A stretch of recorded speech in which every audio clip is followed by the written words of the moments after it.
subscription boxes, the outdoors, gear and equipment, and other fun things and places. Before we get started, hit like, subscribe, and ring the notification bell. Ding! Thank you for watching.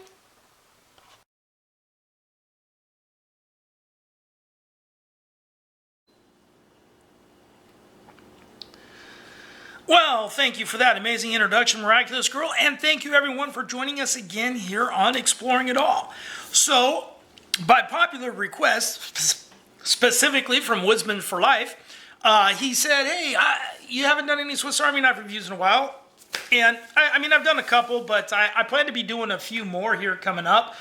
I have a 1943 soldier's knife that I'm working on cleaning up and stuff, and I can't wait to do the review on this. I'm very excited about this. Got a great deal on it.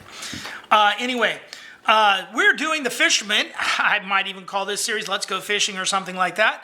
And eventually, I believe I'm going to have 4 parts to this because there's 4 different major variations of this knife, and there's actually a few others that I don't have. There is a Fisherman Plus, not to be confused with the Plus scales like this Swiss Champ here, which includes the writing pin. But the Fisherman Plus actually included a wood saw or a metal file. Now, I have 4 different versions here, and actually I have 3 regular ones and a little bit of an oddball, and I'll talk about that. But these are all Fisherman. Now, these 2 I've dated to about the same era of 1980, and based off of that, and I'll tell you why, this one, the tang stamps on it fit in that timeline. It actually has the Hofritz tang stamp, and then on this side it says Switzerland Stainless Rossfire. It doesn't say Victorinox on it anywhere, or Victoria or anything like that. It does have the metal scales, and this one has a tang stamp in the same line, but the tang stamps on this one are Victorinox, Switzerland Stainless Rossfire, and on this side it says Officer Swiss with the crossbow and stuff. And I don't know that you guys can see those. And sorry on these blades, I will wipe them throughout because it'll drive me nuts. So anyway, these 2 knives, a couple of changes I'll kind of bring out in the very get-go on these is they have the square Phillips screwdriver on the back, the back scale Phillips. Now, these are older, so they don't have the pin slot in the scale here, but they're not old enough. The very old square Phillips did have a file on it, and these aren't that old, but they are from the time period where they still included, see if I can see it in there, the slot, which is the can key slot for the food cans. You turn this around and did that. So that's something that's unique to these. The other item that is a major change is that both of these have the awl that does not have the sewing eye. They do not have the hook, which is included on current models that have the scissors. These scissors are the double spring and not the single spring, but they are a screw instead of a rivet. They do not have the slotted groove in the back of the handle, and the handle is wider at the tip right here, whereas the modern one is thinner. One other difference between these is they don't have the 90-degree stop on the cap lifter bottle opener. So that's one major change, and there is one difference in the fish scalers between this one and the more modern ones. This one kind of still has it, but I think I did that. Anyway, but let's take a look at the tool sets, and we'll go with this one. This one I dated from 2005 to 2009. I think that was based off the tang stamps. And we'll start, like I said, with the back scale tool. Well, let's start with the scale tools. First up, you have your toothpick. Next, you have your tweezers. And one thing you'll note about these scales, these 2 are both metal. again, this is an offset here, but this is actually just printed on here.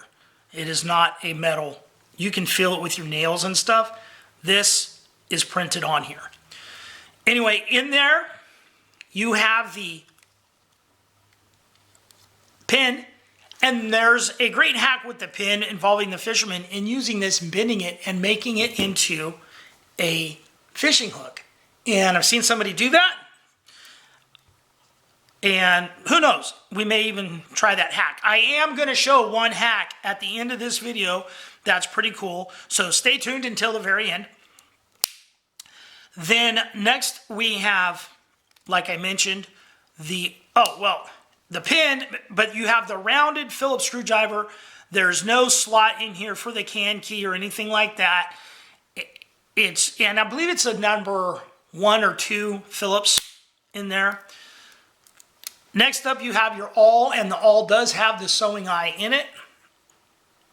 When I carry these, I take the little tags off, but I like to keep the identifier tags on there for me to keep track of mine. And you have your hook. And one thing that's about the hook is all of these have 90-degree stops, but the hook doesn't. The hook actually extends back further, and you can stand that if you have a rubbery surface. It will stand. You can use it as a cell phone holder, lean your phone up to watch movies and stuff like that, as long as you're on a surface where it's not going to slide. But it does give you a little bit of a backstop.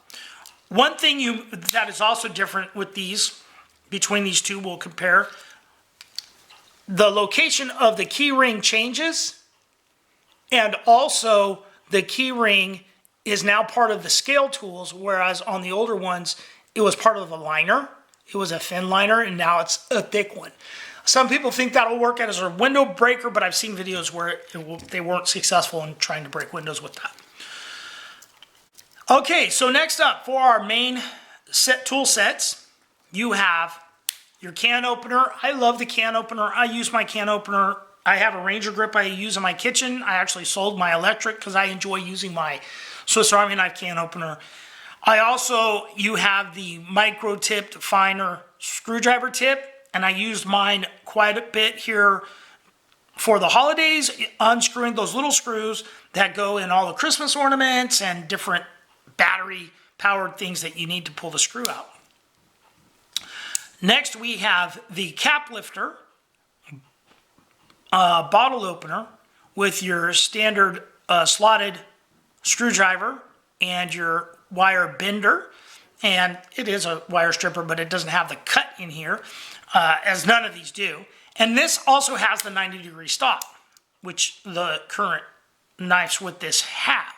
So you have the 90-degree stop. Next, you have your scissors. Now these scissors, like I mentioned earlier, you have the rivet. These have the slot in here. It's a double spring, but it's a slot in there. And also this handle is thinner than the back tool here where it meets than on the two older ones.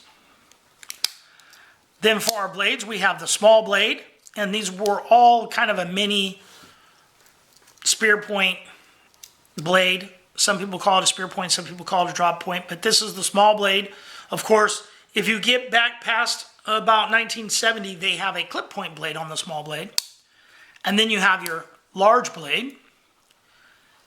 And I've cut myself often with this Swiss Army knife. These things are sharp and they're not hard to resharpen.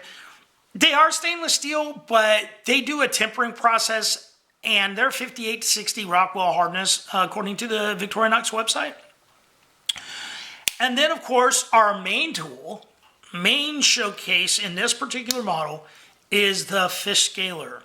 Now, this particular fish scaler model, the fish scaler was introduced, I believe it was 1952, and it did not have markings, the ruler markings on it. The current model does have the ruler markings. But our first item is the fish scaler, and you use this, you brush this up along your scales, and you remove all those pesky fish scales on that.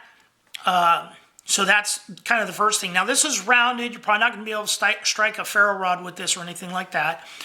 Now on this side you have inches, and the inches go up to 3 inches. And on this side, you have centimeters. It goes up to, looks like 7.5 centimeters, maybe. A little bit more, but it definitely goes to 7. It's numbered up there, 1 through 7. And then the very end, in the tip, we have these 2 prongs right here.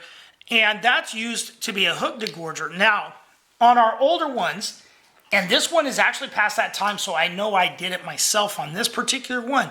But on current models, this is not the case. So on this one, and like I said, I think I did this one, the tip of the fish scaler is magnetized. And I thought use a fish hook because we're doing with the fish scaler. Now, this one, this is a new Swiss Champ, is not magnetized. I haven't magnetized that. And of course this one here, which is technically my newest one, also is not magnetized. But all of these old ones over here, these are all magnetized. And I remembered when I bought my first Swiss Army knife, discovering that the fish scaler was magnetized.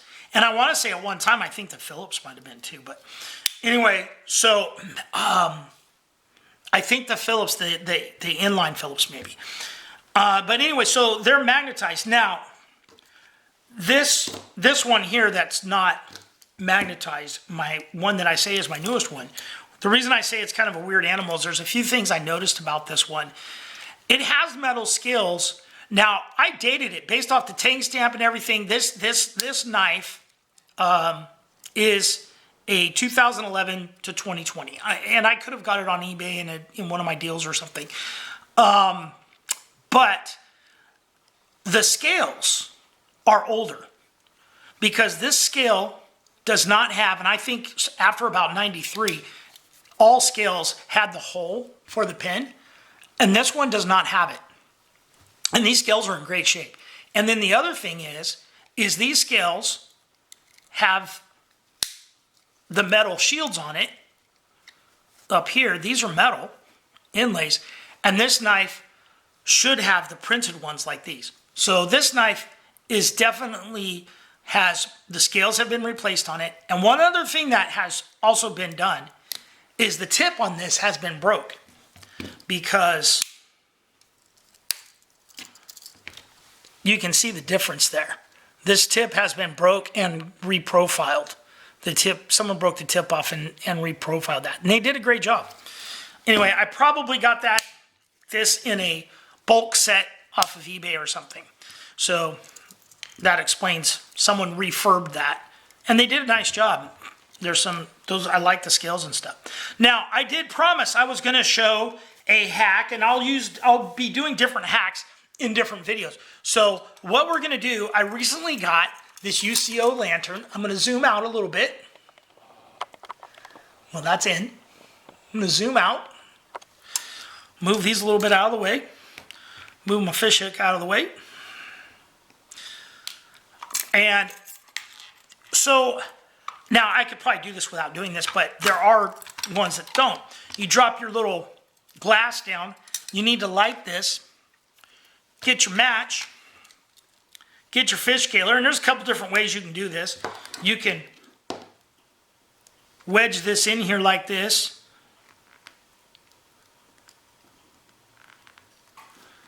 And then just hold your match, and I already knocked it loose, or light it and then wedge it in there. But now you have an extension to reach into deeper places and stuff, like if you had to go down or whatever angles you have to go at, without burning your fingertips. So that's my first hack with the fish scaler from the Victorinox Swiss Army knife fisherman. Now there are more hacks with the fish scaler. There's more little tips and tricks that I know. And in our 4 episodes, I'm going to throw a few of those out there. And if you guys know any, let me know in the comments. Anyway, guys, thanks for watching. Give us a like, give us a subscribe, and remember, be nice to each other.